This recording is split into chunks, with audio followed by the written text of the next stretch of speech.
Қуандық Түменбай, тілі ащы әйел, әңгіме. Ажаргүлдің айтқаны келді, барып қолын алып қайт. Оқуға түстің. Полат түсе алмай қалды. Сенің балаң түседі, Алтынайдың баласы түсе алмайды деп еді. Мен ашық ауыз байқамай Полаттың шешесіне айтып қойыппын. Айтқандай, Полат бірінші ықзамнан-ақ құлап келді. Енді шешесі барып, Ажаргүлді жұлатын шығар. Ажаргүлдің аузы дуалы ғой, деді апам айналасына рақаттана қарап. Енді сені әскерге де алмайды ғой? Алмайды, сол жерде оқытады, лейтенант болып шығамыз. Полат сүндетке отырғанда мен неге отырмаймын деп жылап едің. Сені 5 жасыңда періште кесіп кеткен. Сен одан бұрын отырғансың деп әрең ойдырғаным есіңде ме? Сартқожаның бәкісінен де әскерден де құтылдың. Құдайдың қарасқанында. Бар, Ажаргүлдің қолын алып қайт деп апам айналасына одан сайын рахаттана қарады. Сонда 5 жыл оқисың ғой, деді әкем тақуа кейіпмен сөзге араласып. Иә, 5 жыл. Агрономдық қой? Иә, агроном. Бітіріп кеп главный агроном боп қыпшақтардың қызын ұрып кеткен есемізді алып берші деп рулы қара жігітті араға сала сөйледі. Әй, не болса соны айтпай тыныш отыршы деп апам тиіп тастады. Сосын әкең де қуанып жүр деп оның да көңілін қалдырмай ілестіре кетті. Орнымнан тұрып тура жолға түстім. Ажаргүл апа ауылдың шет жағында тұрады. Бізге туыстық жақындығы жоқ, шетқақпай көп ауылдастың бірі. Күйеуі соғыста өлген. Өзі 3 некелі болыпты. 3-ші күйеуінен қара қағаз келгеннен кейін жиналыс жасап, бет алды кейіген бригадқа. Қарағым, мен 3 байға тиген қатынмын. Ештеңеден қорықпаймын. Байқап сөйле. Қолымнан келгенін істеймін. Келмегенін істей алмаймын, деп аузын жаптырыпты. Бұның бәрін апам айтты. Әкем сөзге жоқ. Ішкен асына қанағат етіп отырар тақуа адам. Бала күнімде сиырға шөп салып жатқанымда айырмен көтерген бір бау пішеннің қылтанағы желкемнен ұшып кеп көзіме түсіп, оң көзімді аша алмай қалдым. Суырып тартып, жаным шығып барады. Апам қолымнан ұстап, дедектетіп Ажаргүлдің үйіне әкелді. Өй, көк көз, шала қазақ деп алтын алып айналып толғанып отырды да, еңкейіп қызыл тілінің ұшын тигізіп қалғанда сұп-суық бірдеңе көзімді аралап кетті. Бір кезде тілінің ұшын көз құйыршығыма таман әкеліп жұтынып қалғанда, көзім шайдай ашылды. Өртпешектей қиқымды тіл ұшынан сипап алып, саусақ ұшына іліп тұрып, апама зеки сөйледі. Қаршыдай баланы жұмсамсаңдар болмай ма? Көптің бір емес, өзі жалғыз. Байың дәсібісін езіп енегін уқалағаннан басқа не бітіреді? Тұр көк көз деп құйрығымнан сипап жіберді. Шешемде үн жоқ. Сөйтсе Ажаргүлге ешкімде жауап қайтармайды екен. Сосын маған қарап, осы көк көз кішкентайларға тіке қарамасын, көрген жерде балаға түкіріп жүрсін. Тұқымдарыңда бар ғой, төресіңдер ғой, деді. Шешем басын изеп, аудандық газетке орап әкелген шүберегімен бір ашымқа шайын ұсынып еді, қолын созбады. Қасына қоя сап, қайтуға асықты. Көзім шайдай ашылып, борпылдақ топырақты борп-борп басып, апамның алдына түсіп ап, үйге қарай жүгірдім. Енді осы үйге 2-ші рет келе жатырмын. Бұл кісі шешеммен қатарлас, қолында жалғыз қызы бар. Менімен сыныптас, тік бақайлау, ер балдармен көп ұрсысады. Балдар да қарап жүрмейді. Ара-тұра денесіне қол жүгірткенде доп-домалақ әлеуетті қыз білегін сермеп салып-салып жібереді. Аты Бағланкүл. Ерте туған бағландай топ-толық, беті дөп-дөңгелек, басынан қызыл тақиясын тастамайды. Онысы несі десем, Ажаргүлдің істеп жүргені ғой, дейді апам. Төбесінен қақиған қоңыр үкісі түспейді. Неге үкі тағады десем, көз тимесін дейді де, Ажаргүлдің қызының қай жеріне көз тиеді екен деп тағы да қосып қояды. Қызың да өзіңе тартқан сұлу ғой деп кекеткен құрдас еркекке. Сұлу болсын, сызық болсын, байға тиіп бала туса болды да. Менің қызым сендейлердің баласына пысқырмайды. Соғыс кезінде көрдік қой кім екеніңді. Мекенінен қашқан қыт-қыттаған қорассың. Соғыс сен сияқтылардың көтін ашты дегенде, анау сөзге келмей тұр айдапты. Соғыс дейді. Соғыс кезінде біздің ауылдағы күріштікке су алар дәу арнаны кілең әйелі қазыпты. Сонда Ажаргүл бір келіншекке, сенің байыңнан қара қағаз келеді десе, көп ұзамай жаманат қағаз келіп, сенің ниетіңнен болды, байға жарымаған бейбақ деп, қара жамылған қатын көңіл айтып келген Ажаргүлдің бетін тырнап жіберіпті. Ашынған әйел не істемейді.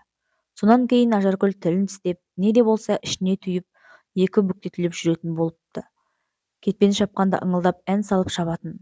Бұл өзі ырды, ыл дейтін сақау ғой. Қалағым-ау деп ән шырқағанда, 3 байға тиген Ажаргүл тағы біреуді құртқалы жүр ғой деп әйелдер мазақ қылатын. Десек те бәріміз соған жалтақтап аузынан сөз күтетінбіз. Ажаргүлдің мысы басып тұратын. Шешемнің қатар құрбыларына, кейбір сөз тыңдайтын келіндеріне сырғып айтатын әңгімесі құлағыма ызыңдап келеді. Көшеге тас төселіпті, бірақ беті асфальтпен жабылмаған. Сүп-сүйір туфлиімнің тұмсығына тиген ұсақ тастар жан-жаққа ұшып жатыр. Бұл қайта құрудың біздің ауылға жеткен көрінісі. Адамдар да біртүрлі. Сөйлеп тұрып бір-біріне сенбейді. Күріш егетін жерді белгі барлар жекеменшік қып бөліп алып, жұрт не істерін білмей сандалып жүр. Апамның даусы тағы да құмығып құлағыма естілді. Анау Сейтімхан ұстаның баласынан қара қағаз келгенде, кілең қатын көңіл айтып үйіне бардық. Шаңырағымнан тірі шығып едің. Өлді деуге қалай сенем деп келіні аңырағанда, кісі аяғы басылған соң Ажаргүл оңаша алып шығып, әй қатын, босқа бақыра берме, байың тірі депті де тісіңнен шығарма, мен айтты деме деп кетіп қалыпты. Соғыс біткесін 2 жылдан кейін ұстаның баласы шәпкесі қисайып келіп тұр дейді. Тұтқында болыпты. Бір бай неміс сұрап алып шошқасын бақтырыпты.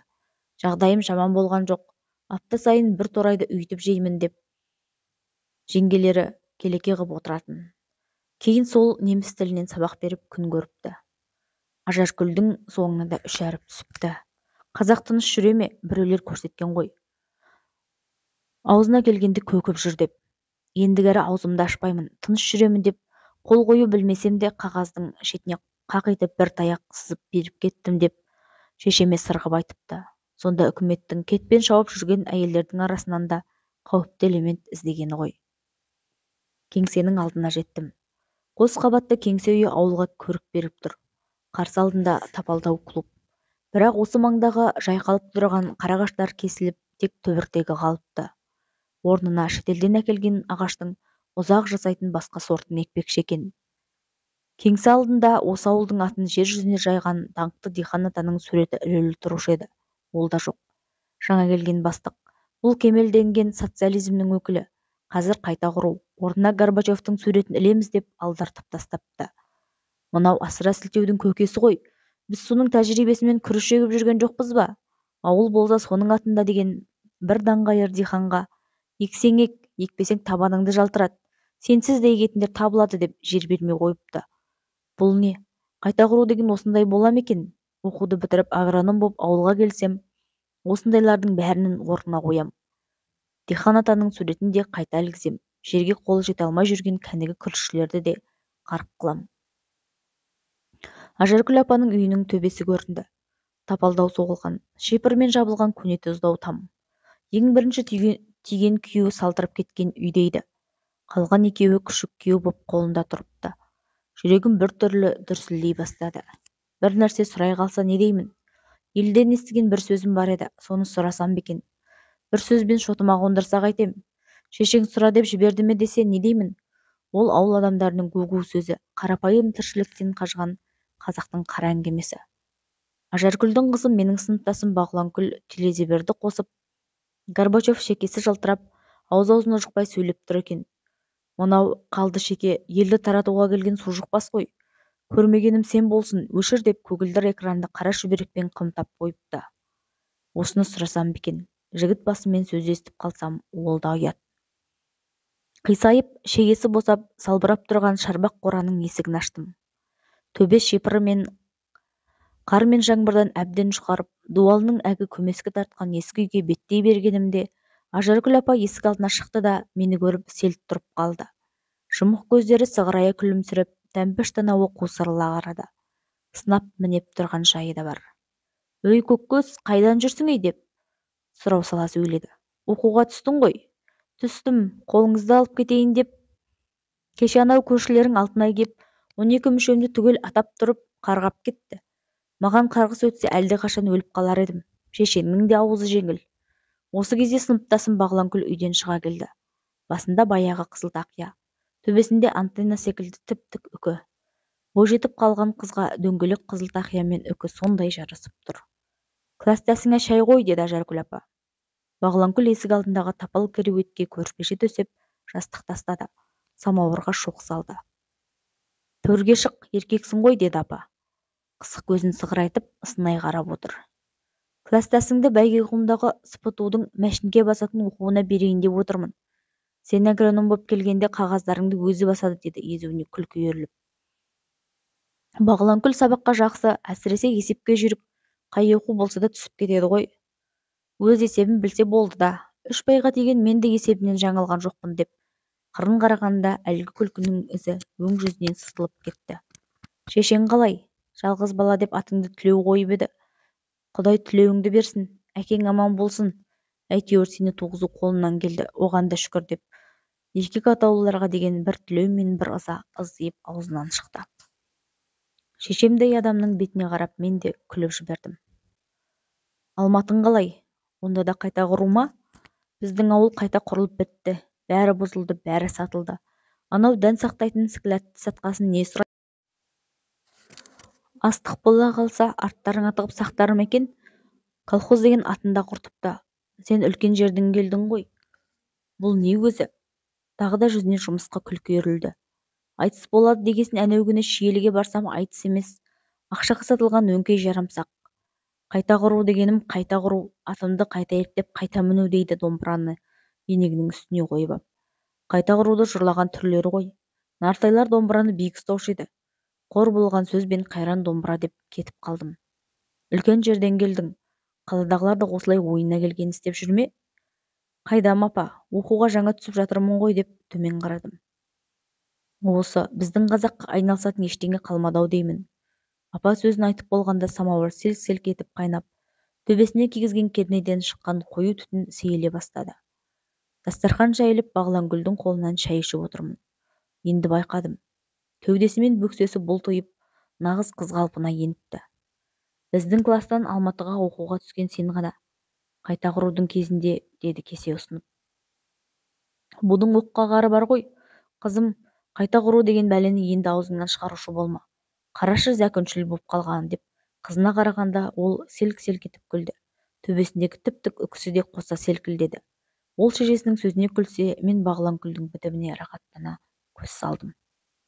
Осы Ажаркүл апа, телевизорден Горбачевті көргенде мынау қалды шеке елді таратуға келген су жұқпас қой деп өшіріп тастағаныңыз рас па, дедім көмейіме келген сөзді ірікпей. Мені өтірік айтты деп естіп пе едің? Тосылып қалдым. Қарашы бүлдіргенімді. Болары болды ғой деп тағы да сұрадым. Оны кейін естисің. Ажаркүл апа қайтпады. Қарашы, не айтса да именбей, еркін бермей, кең далада бір өзі отырғандай көсіліп отырсын. Өмірі ешкімнен ықпаған тілашша әйел маған түсін суыта қарады. Бір нәрсе білгім кеп іштей ынтығып отырғанымды сезіп отыр. Бірақ көңілінде күдігі бар. Екеуің шай ішіп отыра беріңдер. Мынау Насыбайшы Әжімұрат Құран оқытып жатыр екен, соған кіріп шығайын деп жылжып барып орнынан тұрды да, әй, Тілеу, келіп тұр. Кластасың Бағланкүлді ұмытып кетпе. Сенің шешең екеуміз бір жыл емес бір күнде туғанбыз сендерді. Екеуің түйдей жастысыңдар. Бұны шешең айтқан жоқ шығар. Өсек айтқаннан басқа не біледі оғатын деп тез-тез сөйлеп кете берді. Мен сыныптасыммен жалғыз қалғаныма айдарымнан шелесті. Жастыққа жантайып шәңиіп жаттым. Кесе ұстағанда саусағым тиіп кетіп еді. Үлкен жерге оқуға түсіп келдім дегендей, өзімді биік ұстап, сезімімді сездірмедім. Ол болса дір етіп кесені түсіріп ала жаздады. Осыны байқап қалдым. Кластағылардың қайсысы қандай, кім қорқақ, кім батыр еді. Кім-кіммен хат жазысып ұсталып қалғанын айтып, бөсіп отырғанда Ажаркүл апаның төбесі көрінді. Орнымнан ұшып тұрдым. Жақсы апа, қолыңызды алайын деп келгенім ғой. Келіп тұр, деді түсін суытып. Бұрынғыдай емес, дауысы тым бәсең шықты. 6 ай өтіп, қысқы каникулға келгенімде шешемнің айтқан алғашқы сөзі: Ажаркүл қайтыс болды, кеше қырқын берді. Қызына көңіл айтып шық, кластасың емес пе, деді. Апыл-тапыл жолға шықтым. Былтыр тас төселген көшелердің тіпті көркі кете бастапты. Тас төселгенмен асфальт құйылмапты. Таздың басындай ала-құла. Қоймалжың батпақ жер бетін жауып, бұзау тұмсық бәтіңкемнің табанын армансыз жалап жатыр. Ауылдың көркі кетіп қалыпты. Кеңсе алдындағы қайта құру уақыт талабы деген плакат жазу қисайып, қара желмен желп-желп етіп желбіреп тұр. Кесілген қарағаштардың орнада тып-типыл. Клубтың дәл алдында ұлы көсем Лениннің ескерткіші тұрушы еді. Бір күнде құлатып, мойнына темір арқан байлап, Беларуспен сүйретіп, шошқа баздың түбіне апарып көміп тастапты. Ескерткіштің тұғырына кішкентайлар секіріп ойнап, сальто жасап, етпеттей шалқалап, құлап мәз-мәйрам. Жалдан басып кеп, Ажаргүл апаның үйіне жақындадым. Өткен жолғыдай емес. Қыс ауасы сергек, адымым ширақ. Қоймалжың батпақты шылп-шылп басып келемін. Әрі үкі таққан сыныптасымды көргім кеп, көңіл айтуды мойныма жүктеген бір міндет деп сезінем. Көріп, көңілін ауласам, жеңілдеп қалатын секілдімін. Көрші үйдің әйелі аулаға енген мені көріп, сол үйге қарай кетті. Келе жатыр деп ескерткен болу керек. Батпаққа шыланған бәтеңкемді ауыз үйге шешіп, кіре бергенімде, қарсы алдымда тұрған Бағланкүл сыңсып қоя берді. Кәдімгі ұзатылар қыздай өксіп-өксіп сыңсыды. Басында үкілі тақиясы жоқ, дүмілжіте тартқан қара орамал. Дауысы ащы. Мектепте жалпы хорда тұрып ән салғанда да дауысы елден ерекше, саңқ-саңқ етіп жылдам шығатын. Мен оны Роза Бағлановаға ұқсататынмын. Аяп кеттім. Мұң аралас өксік дауыс көңілімді босатып жіберді. Барымда, нарымда жалғыз шешем еді деп сөз қосып айтып, иығымнан ұстап жібермеді. Тіл ащы болғанмен ешкімге зияны жоқ еді деп тағы да қосып қойды. Басу айтып білген құлқуалламды оқыдым. Ол өз-өзіне кеп, аздап көңілі жайланғасын, сыныптастарына деген ризалығын білдірді. Шай қойып әңгіме өрбітті. Ол өткен жолғыдай еркін көсіліп кетпесе де, арасында күлімсіреп қойып сөйлеп отыр. Класстастар түгел келді. Қырқына да келді. Бәріне ризамын деді. Бір кезде ең жаманы жалғыздық екен. Шешем 3 байға тисе де, бір еркек кіндік көре алмапты. Ағам не інім болғанда, соларға арқа сүйеп шалқайып отырар едім деді өксіп. Сәл үнсіз қалды да, тіл ащы болса да айтқан сөзі айналайыннан бетер еді, деп төмен қарап, самауыр сыртында ирелеңдеп тұрып қалған қайнаған судың қағын сұқ саусағымен түрткілей берді. Оқуға қашан барасың? Енді ненің оқуы? Мына үйді құлыптап қайда кетем? Сендер оқыңдар, бізге сол жетеді ғой деп басына көтеріп бетіме қарады. 40 күн өтті, апамның жоқтығына да біртіндеп үйрене бастадым. Ажаргүлдің тілі ащы деуші еді, тұщы нәрсені көрмедік қой. Менің көкейімде былтырғы жауабы жоқ сауалым сол күйі сақтаулы тұр. Кейін естисің ғой деген кекесінді үні де құлағымда. Әлі ешкімнен қайта құруға орай Ажаргүл айтыпты деген сөзді естігем жоқ. Осы Бағланкүл, Ажаргүл апа кетерінде ештеңе айтқан жоқ па дедім қипақтап. Не туралы? Ауыл туралы, болашақ туралы, атқа мінгендер туралы.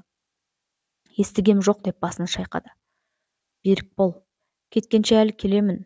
Батпаққа бұлғынған бәтеңкемді аяғыма сұға бастадым. Ол табалдырықтан аттаған жоқ. Қазақ салтында жылын бергенше қаралы үйден ешкімді шығарып салмайды. Артыма бір қарадым. Бағланкүлдің көздері кіртиіп, кірпік қақпай қарап тұр екен. Ажаргүл ападан аумай қалыпты. Тілі ащы әйел өмірден тілін тістеп кетті ме екен? Үйді айнала бергендегі ойым бұл. Көшенің қара батпағына табаным тиді, былш-былш басып келемін. Ажаргүл апа қайта құруға қолды бір сілтеп кетті ме екен? Артында Бағланкүл қалды ғой. Кеткенше тағы бір соғармын. Бәлкім бір нәрсе айтып қалар.